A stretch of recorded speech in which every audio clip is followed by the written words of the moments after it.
Un ejército que nadie puede derrotar, en batalla abierta, puede morir de hambre sin que nadie le dispare una sola flecha. Eso no es un accidente, es un sistema que falla exactamente como estaba diseñado para fallar. El ejército premoderno no llevaba su comida consigo, la tomaba del territorio que pisaba. Ese mecanismo funciona mientras el territorio tenga algo que ofrecer. Cuando el terreno se vacía, consumido por el propio avance o destruido a propósito por el enemigo, el ejército más poderoso del mundo se detiene, pasa hambre o se retira. Este vídeo trata de ese sistema, cómo funciona, por qué es frágil y cómo quienes lo entendieron convirtieron la propia tierra en un arma. Primera pregunta: ¿qué sostiene a un ejército en movimiento? La respuesta no es la logística centralizada que imaginamos hoy. En la guerra premoderna, todo contingente armado vivía del terreno que atravesaba. No porque fuera una elección táctica secundaria, era la arquitectura fundamental del sistema. El ejército avanzaba, y el territorio alimentaba el avance. Las cosechas, los rebaños, los graneros de las aldeas, los recursos de refugio y transporte que encontraba a su paso. Todo eso era el combustible real de la campaña. Este sistema tiene una lógica interna poderosa. No necesita líneas de reabastecimiento largas ni infraestructura especializada. En ese sentido, vivir del terreno no es una debilidad primitiva. Es una solución eficiente a un problema de escala. Pero toda solución eficiente tiene su punto de quiebre. Y el punto de quiebre de este sistema es exactamente el terreno mismo.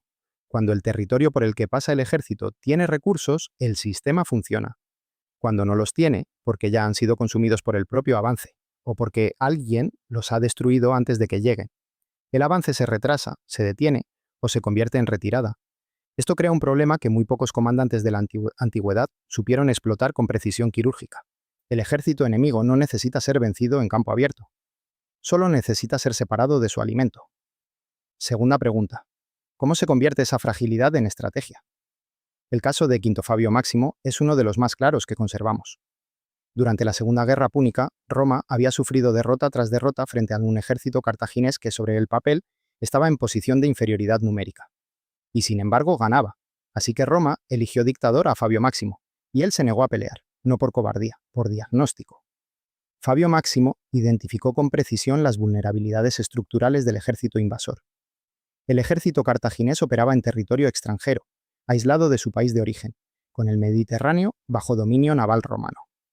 Eso significaba que no podía reabastecerse de tropas ni de suministros desde casa. La única vía de sostenimiento disponible era la que el propio territorio italiano pudiera ofrecer, más los apoyos que eventualmente pudieran darle las poblaciones locales. Fabio Máximo convirtió esa dependencia en su palanca. Se movió siempre por terreno montañoso, anulando la superioridad de la caballería cartaginesa. Exhortó a las pequeñas poblaciones del norte a recoger sus posesiones y refugiarse en ciudades fortificadas, vaciando el territorio de recursos accesibles. Organizó sus líneas, de modo que el enemigo no pudiera avanzar hacia Roma sin perder sus puertos en el Mediterráneo y quedar completamente aislado. El cálculo era frío y preciso. La falta de suministros, el coste de mantener un ejército en tierra extranjera y la ansiedad por sostener relaciones con las tribus itálicas que pudieran cederle apoyo harían que el tiempo corriera a favor de Roma. No había que ganar la batalla, había que hacer que el tiempo fuera el enemigo del invasor. Y el tiempo pesaba doblemente sobre el invasor, porque sus ejércitos estaban formados mayormente por mercenarios. Hábiles en la batalla campal, ansiosos de obtener botín en una campaña rápida, y poco preparados para largas secuencias de batallas evitadas. Un ejército así no puede sostenerse indefinidamente sobre un territorio que no lo alimenta. Fabio vació el terreno progresivamente y dejó que el propio sistema hiciera el resto. Pero vaciar el terreno es solo la mitad del arma. La otra mitad es destruirlo antes de que el enemigo llegue. Y eso nos lleva al siguiente nivel del problema. Tercera pregunta: ¿qué pasa cuando el propio territorio se convierte en la táctica? La tierra quemada es la versión más radical de este mecanismo. No espera a que el ejército enemigo consuma el terreno. Lo destruye antes de que pueda aprovecharlo. Cosechas, refugios, medios de transporte, cualquier tipo de suministro posible. Todo lo que pudiera ser de utilidad al enemigo desaparece antes de que llegue. Lo que hace poderosa esta táctica no es la brutalidad, aunque la brutalidad está presente, sino la lógica de sistema que la sostiene.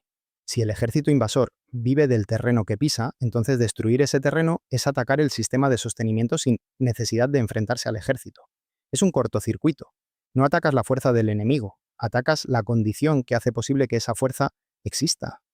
Y tiene una característica que la hace especialmente accesible como táctica. No requiere adelantos tecnológicos ni especialización particular. Cualquier fuerza puede aplicarla. Su coste cae sobre las poblaciones locales. La tierra quemada destruye sus propiedades y sus medios de subsistencia. Cuando se emplea en territorio enemigo busca, además, destruir la voluntad de resistir mediante la intimidación. Una táctica que vincula lo militar, lo económico y lo psicológico. En 1810 el mecanismo funcionó a escala de un país entero. Durante la tercera invasión napoleónica de Portugal, la población portuguesa recibió la orden de destruir todos los víveres, el forraje y los refugios que los franceses pudieran capturar, en un amplio cinturón a lo largo del país. La orden fue obedecida. La población había sufrido el saqueo francés en las invasiones anteriores. Cuando los ejércitos franceses llegaron a las líneas de Torres Vedras, sus soldados informaron de que el país parecía vaciarse ante ellos. La baja moral, el hambre, las enfermedades y la indisciplina debilitaron enormemente a ese ejército y lo obligaron a retirarse.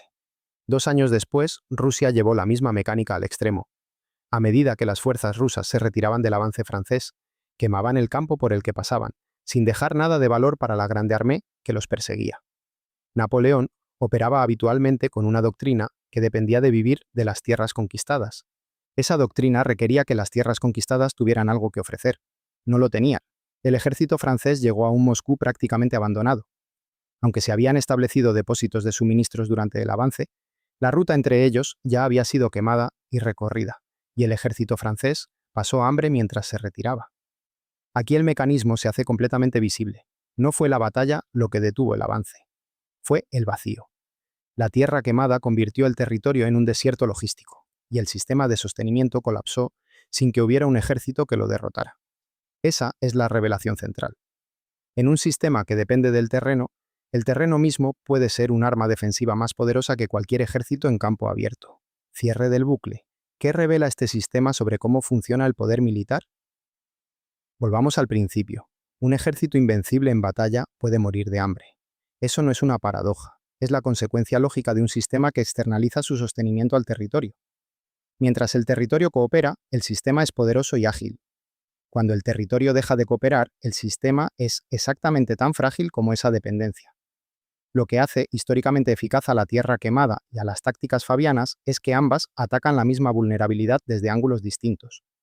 La táctica fabiana vaciaba el terreno progresivamente, movilizando poblaciones y evitando que el enemigo pudiera asentarse. La tierra quemada lo destruía directamente.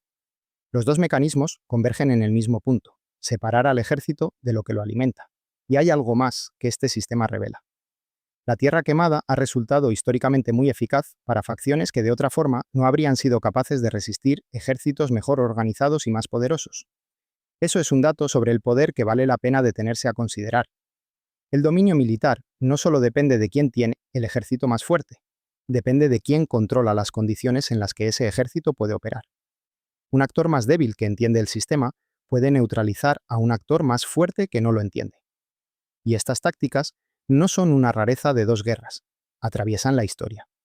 Los escitas emplearon la tierra quemada contra los persas de Darío I, y fue tan efectiva que obligó al rey a volver a su patria sin conseguir dominarlos. Vercingetorix la aplicó contra César en la Guerra de las Galias. Alfonso Pinolo el Católico la utilizó en el siglo VII contra los musulmanes de Al-Ándalus, creando el desierto del Duero. Durante las cruzadas, los musulmanes la emplearon con frecuencia, causando grandes demoras en el avance de los ejércitos cristianos. En la Guerra de los 100 años la usaron tanto ingleses como franceses, y Vlad Tepes la empleó durante la invasión turca de Valaquia en 1462, con tal efectividad que los turcos se retiraron sin dar batalla alguna. Contextos distintos, siglos de distancia, el mismo desenlace, porque la lógica del sistema es siempre la misma. Si tu enemigo vive del terreno, el terreno es el objetivo real.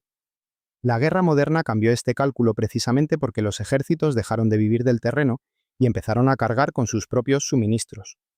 Cuando eso ocurrió, la tierra quemada perdió gran parte de su utilidad táctica, no porque la táctica fallara, sino porque el sistema que explotaba dejó de existir en esa forma.